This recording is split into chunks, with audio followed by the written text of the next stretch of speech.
العربي زيتوت أو كما يسمى بخباز لندن نصب نفسه اليوم شرطيا للفساد، وأصبح يحارب الفساد ويتهجم على كل مؤسسات الدولة، ويتهجم على المؤسسة العسكرية، ويتهجم على المخابرات الجزائرية.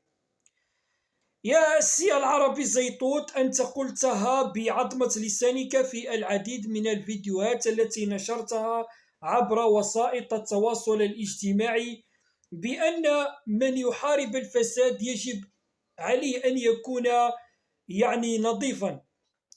ما هذا التناقض الذي تقع فيه يا أيها العربي زيتوت؟ أو بعبارة أخرى دعني أقول لك ما هذا النفاق السياسي.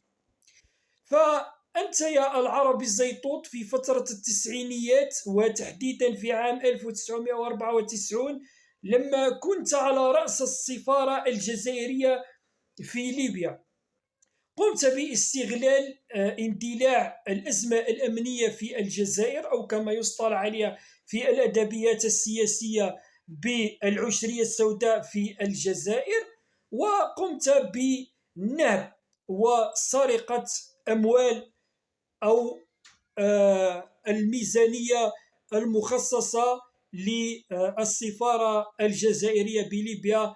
ثم بعدها هاجرت إلى بريطانيا، والتي أصبحت لاجئا فيها فيما بعد. ثم قمت ب الاستثمار بأموال الشعب الجزائري، على اعتبار أن أموال السفارة الجزائرية بليبيا هي أموال الشعب، هي أموالنا نحن، وقمت باستثمارها من خلال فتح سلسلة من المخابز. واليوم أصبحت من أشهر الخبازين في بريطانيا، ولديك ثروة طائلة.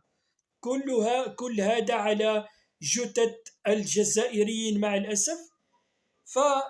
رسالة لك يا العربي زيتوت، أنت أصلا فاسد، كأنك تحارب نفسك.